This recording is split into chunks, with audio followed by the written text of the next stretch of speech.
പകുതി വിലക്ക് വാഹനങ്ങൾ വാഗ്ദാനം ചെയ്ത് ശതകോടികൾ തട്ടിയെന്ന കേസിൽ കോൺഗ്രസ് നേതാവ് ലാലി വിൻസെന്റിനെയും പോലീസ് പ്രതി ചേർത്തു.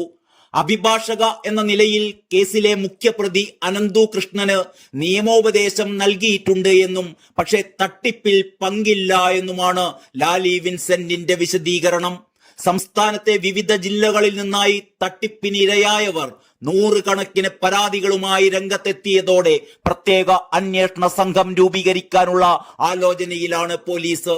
ഇതിനിടെ ഭരണ പ്രതിപക്ഷ വ്യത്യാസമില്ലാതെ രാഷ്ട്രീയ നേതാക്കൾക്കൊപ്പമുള്ള അനന്തു കൃഷ്ണന്റെ ഫോട്ടോകളും പുറത്തു വന്നിട്ടുണ്ട്. സംസ്ഥാനത്തെ വിവിധ സ്റ്റേഷനുകളിലായി നൂറുകണക്കിന് പരാതികളാണ് പോലീസിന് ഇതിനോടകം ലഭിച്ചിരിക്കുന്നത്. കണ്ണൂർ ജില്ലയിലെ വിവിധ സ്റ്റേഷനുകളിലായി 2000-ഓളം പരാതികളാണ് ഇതിനോടകം വന്നിട്ടുള്ളത്.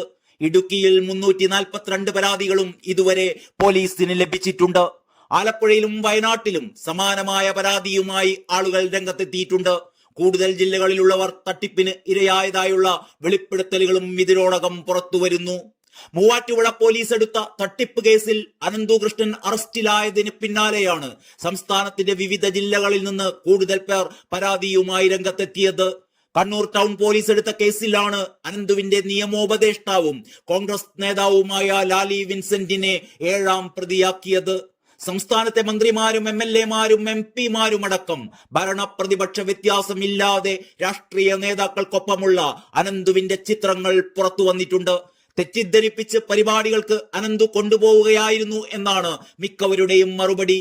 ഏതൊക്കെ രാഷ്ട്രീയ നേതാക്കൾക്ക് തട്ടിപ്പിൽ പങ്കുണ്ട് എന്ന കാര്യത്തിൽ പോലീസിന് ഇതുവരെ വ്യക്തത വന്നിട്ടില്ല. അനന്തു കേസിൽ ബലിയാടായതാണ് എന്നും നിയമോപദേശം താൻ നൽകിയിരുന്നുവെന്നും സാമ്പത്തിക ഇടപാടുകളിൽ ബന്ധമില്ലെന്നും ലാലി വിൻസെന്റ് പ്രതികരിച്ചു. അനന്തു തനിക്ക് മകനെ പോലെയാണ് എന്നും തന്നെ പ്രതിയാക്കിയത് രാഷ്ട്രീയ പ്രേരിതമായിട്ടായിരിക്കാമെന്നും ലാലി വിൻസെന്റ് പറയുന്നു. അതേസമയം CSR ഫണ്ടിന്റെ പേരിലുള്ള തട്ടിപ്പിൽ പ്രതി അനന്തു കൃഷ്ണനെതിരെ കൂടുതൽ ആരോപണങ്ങൾ ഉയരുകയാണ്.